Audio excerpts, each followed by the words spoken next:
You're now listening to The Sound of Sanity. This sound will continue for the duration of the program.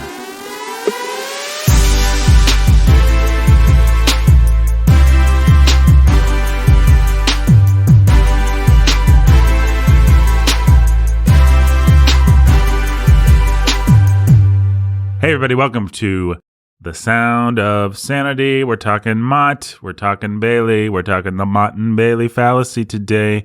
Don't want to know what that is? We're going to tell you. My name is Nathan. I'm your humble and obedient host. There's Ben. He's your scholar who's a baller of reading? No, not that. I don't know. We've got to come up with something. The audience is waiting. He is a magnificent specimen of masculine Christianity. I can live with that. Ben, speaking of magnificent specimens of masculine Christianity, there's another one in this room. Where? It's me. There's also another guy. No, just kidding. Ben, there's the man, the myth, the legend, and you need to introduce that guy. It's Pastor Jake Menzel. Hey, guys. I guess I should just say a mutual friend of ours, somebody that we used to go to church with back before we started planting this church in Evansville, forwarded to some of the pastors in Evangel Presbytery, which Church of the King is being planted by this fallacy. Or just the we're not being planted by any fallacy. Yeah, sorry. Did I mangle my introduction there? It sounded like. Yeah, no, okay. A friend of ours named Andrew sent us an email that contained a link to the Wikipedia of this fallacy because he said it had really helped him understand what was going on and what a lot of people were going through. So there's some props to him. This isn't new with us, but we want to talk about the Motte-and-Bailey fallacy because once you're aware of this, you will see it everywhere. All the time. The way it basically works is you advance a controversial opinion, something way out there, or advance a controversial position. And then you have a retreat or fallback position that is some way of nuancing or hedging your bets on the first proposition. Mm-hmm. So that when anybody attacks the controversial position, you fall back to your fallback position. So the controversial position is the Bailey, and the fallback position is the Mott. So it always involves talking out of both sides of your mouth. Mm-hmm. This action is a clear violation of the Ten Commandments, but also it's a matter of conscience. Mm-hmm. Well, those are two mutually exclusive points, right? Mm-hmm. A violation of the Ten Commandments cannot also be a violation of conscience. Right. It's one or the other. You mean merely a violation of conscience? Merely a violation of conscience, Yes, right? right. Yeah. So you make a controversial claim. This is a violation of the Ten Commandments. Mm-hmm. And then when people say, no, it's not, you say, well, I said it was a matter of conscience. My conscience believes that it is, but yours can be that it's not. And, Right. It's just a thing. But that's just a really weaselly, deceptive way to argue, because what you've done then is you've advanced your controversial position in a way that nobody can argue with it, Mm-hmm. and nobody can deal with it. And you can have plausible deniability, but it's still out there in the field. You just can't be dealt with. Right. A standard kind of article you might see in the political or social sphere is an article that starts out like everyone has internalized racism. Systemic racism is everywhere. No exceptions, no exclusions. And then, of course, because that's an untenable position, somewhere in the article, there will be some exceptions and exclusions. And if you try and go back to that person and say, well, I thought you said that systemic racism is absolutely everywhere. They'll say, no. I said everybody has a different whatever.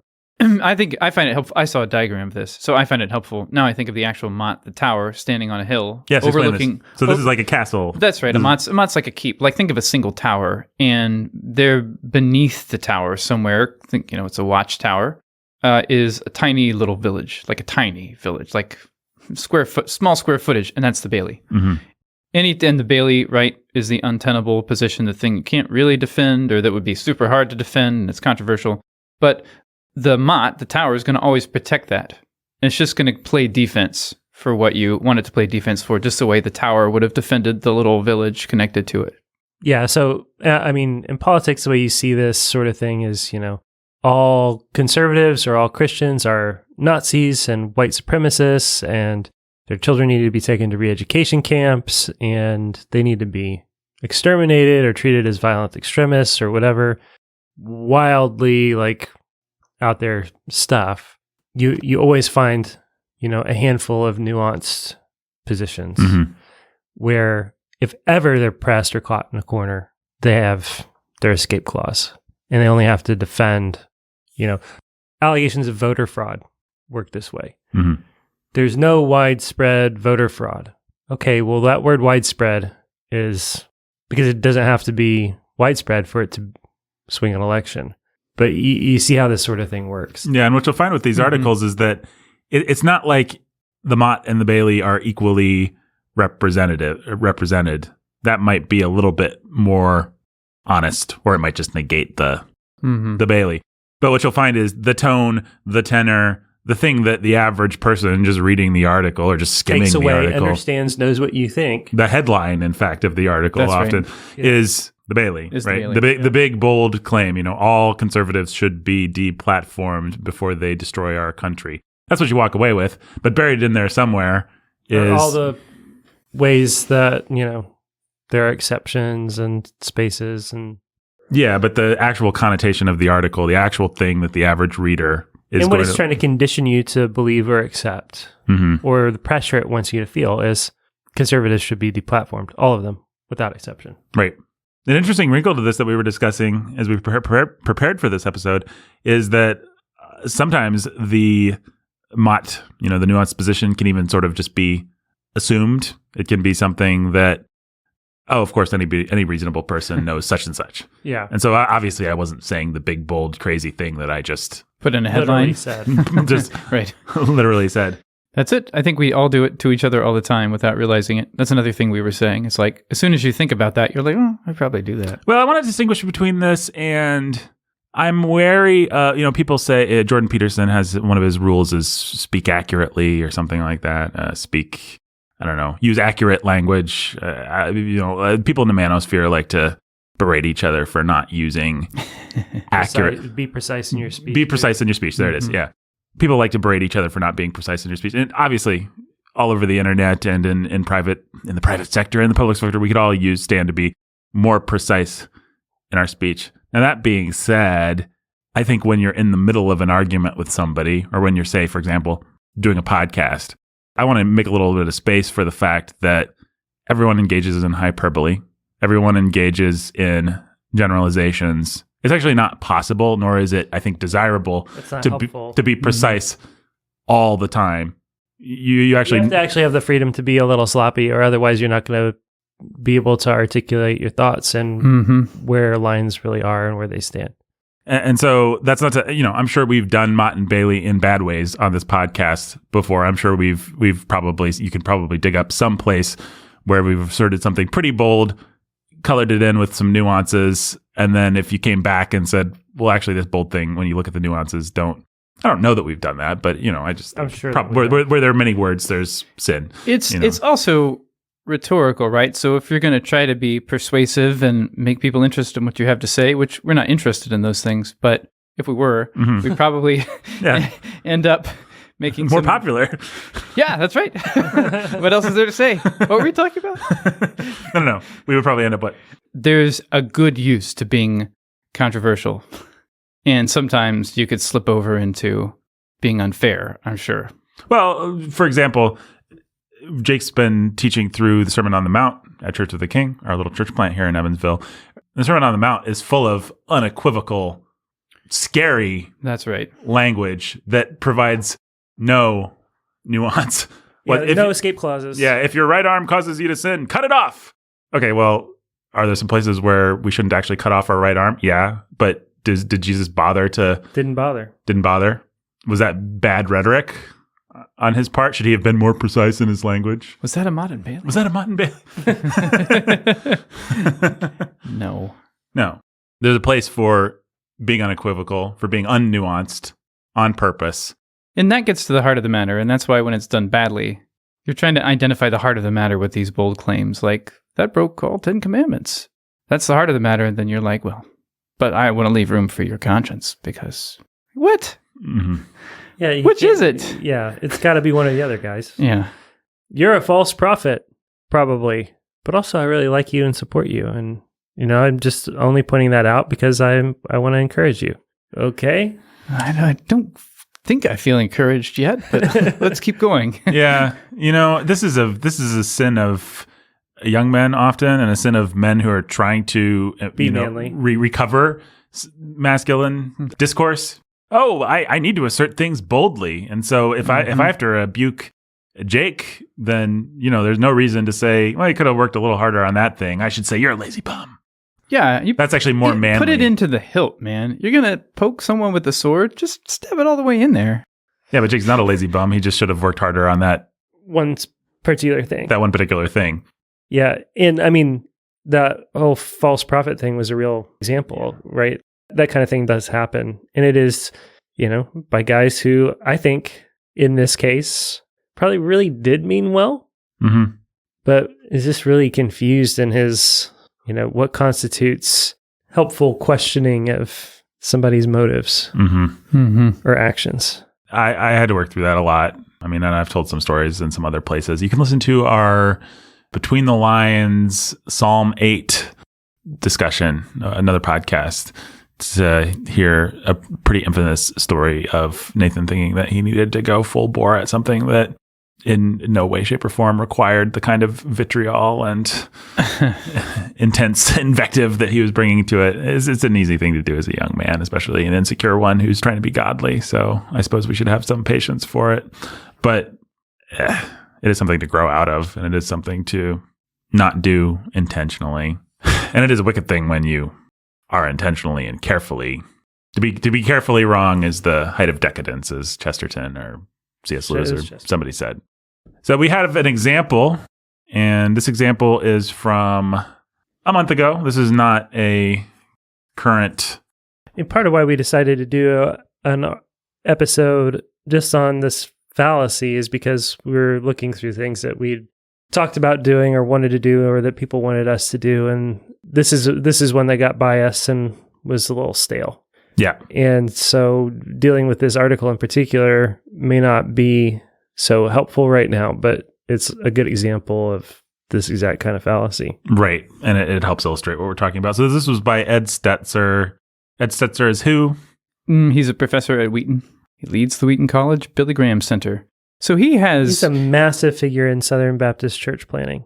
You can't be Southern Baptist or just in church planning in general without having 5,000 Ed Stetzer books and articles shoved in your face all the time. So no matter what else, this guy and what he says in the article we'll talk about has a lot of clout with a lot of evangelicals. Yeah, absolutely. Yeah, and this article was definitely making the rounds and it was in USA Today. Yeah, it was in USA Today. It was really provoking people. So it's called Evangelicals Face a Reckoning, Donald Trump and the Future of Our Faith by Ed Stetzer. And I'll just read some excerpts here. So it starts out, no one likes to admit they were fooled. It's tough to admit we were wrong. Now many evangelicals are seeing President Donald Trump for who he is, but more need to see what he has done to us. It is time for an evangelical reckoning. I'm going to call Bailey on that. Yes, this would be the Bailey. So I'm not going to read this whole article, but if you go through the article, basically what he's saying is that a reckoning has come. Evangelicals have failed because we all supported President Trump. And now we're going to reap what we've sown. And it's on all of us except for him. Right, because he was sounding the alarm the whole time. Standing alone, sounding the alarm with a handful of other people writing articles and books, some of which you can go buy through this link. Right, yeah, he does say that. Ed Stetzer was Chicken Little, and he knew the sky was going to fall. So he says sentences like the following throughout the article. Quote, tempted by power and trapped within a culture war theology, too many evangelicals tied their fate to a man who embodied neither their faith nor their vision of political character. As a result, we are finally witnessing an evangelical reckoning, unquote. Or there's this one. Quote, the past decade has offered near daily examples of people co-opting the gospel for sinful ends. Racism, nationalism, sexism, and a host of other sins have found purchase within the evangelical movement in both overt and subtle expressions, unquote. Quote, the foundation of our reckoning was laid far before Trump. Committed to reaching the world, the evangelical movement has emphasized the evangelistic and pietistic elements of this mission. However, it has failed to connect the mission to justice and politics. The result of this discipleship failure has led us to a place where not only our people, but also many of our leaders were easily fooled and co-opted by a movement that ended with the storming of the U.S. Capitol, unquote. So sentences like those and others in the article would be the Bailey, the big bold claim. But then towards the end, and oftentimes it is buried in one of the last paragraphs of the article. Big bold claims that still have some nuance of their own to them, but big bold claims that aren't ever actually even defended. They're just asserted in the course of the article. Yeah, no examples, no see this or that or that. No, he's not interested in arguing or making a defense of these claims. He's interested in asserting them. Right. I read the thing about sexism, nationalism. He doesn't give any examples, and it's not like you couldn't dig up some stuff that would be pretty compelling, but he doesn't bother to do it. Then, towards the end of the article, though, there's this little paragraph. Quote, I don't believe that everyone who voted for Trump was fooled or foolish. And Trump voters are not Trump. They are not responsible for all of his actions over the past 4 years, but they are responsible for the ways they responded for their own hearts. Unquote. Okay, so are we responsible or not if we voted for Donald Trump in 2016? Which is it? Are we responsible and there's a reckoning and it's on all of us, or are we not? Right. Because for the whole article is if you voted for Trump and supported his policies and were grateful for his policies, then the reckoning is upon you. Yeah. But also, not everyone who voted for Trump is responsible for Trump. So if I ask the question, if I go up to Ed Stetzer and say, I voted for Donald Trump in 2016, which I actually didn't, but if I did, I guess I should also say I didn't vote for Hillary Clinton in 2016. That is a good thing to say. That is a good thing to say. But Jake, you're not Hillary Clinton. You're just responsible for your heart and how you respond to her. Right. So even if you had, it would be okay. Right. Except probably. for the reckoning. Yeah, something like that. I voted third party because I live in Indiana and I didn't trust Trump and wanted to make a statement against the system, which was all but pointless. So. No, I was just on the phone with the system. It was really cowed by you. Man, that one guy in Indiana really put us on our heels. We voted for Darrell Castle. Constitution Party. That's right. Yeah. Okay, but if you, reading that article, go and say, oh, so Ed, it sounds like you're really bagging me for voting for Donald Trump, but the alternative was Hillary Clinton.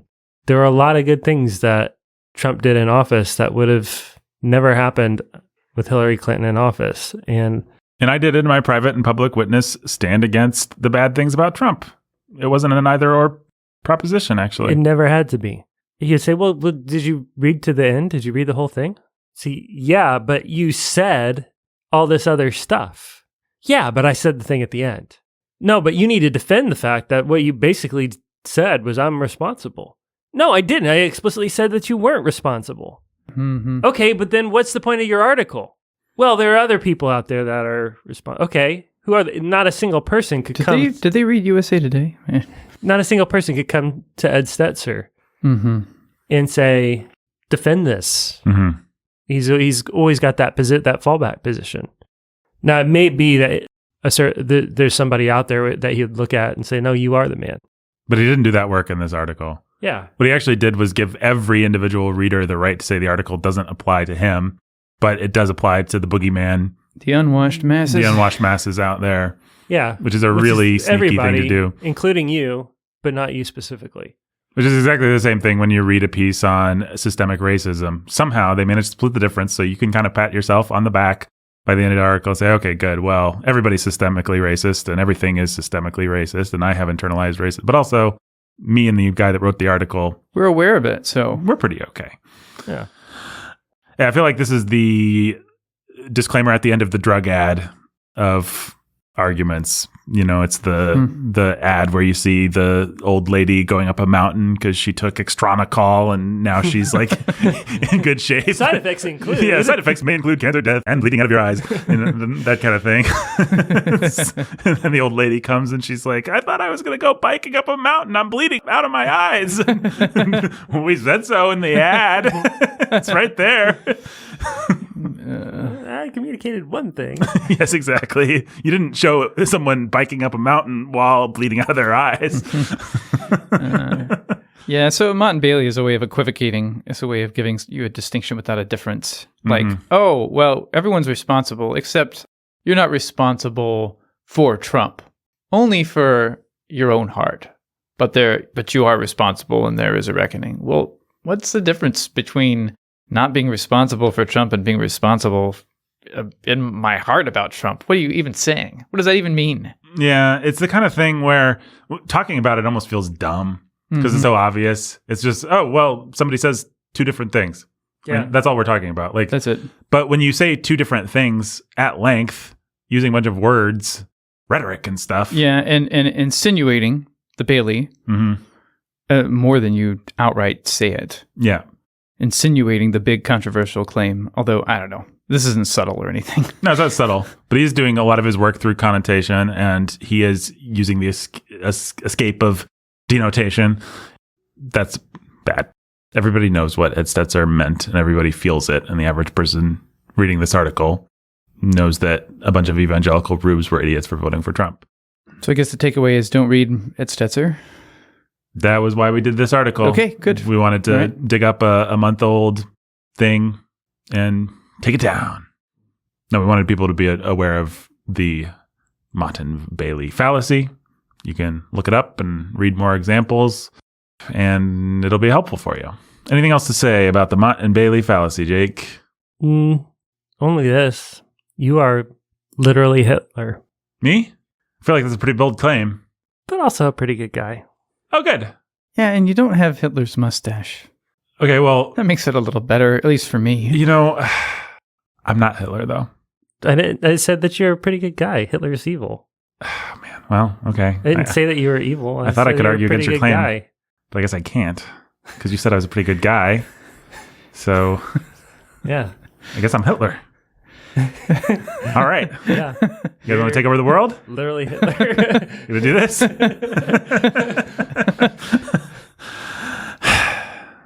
Well, all right. Heil me. I knew it. Jake called it. Bye, folks. Sound of Sanity, produced by me, executive produced by Jake and me, associate produced by Ben. Go to patreon.com/Sound of Sanity to listen to some great Sanity Bites episodes. There's an awesome one today. Oh, Do you want to hear how depressed we were coming into this episode? Then go listen. It's a lot of fun. Patreon.com/Sound of Sanity. A couple bucks a month from you could do a lot for us. Until next time. Stay sane.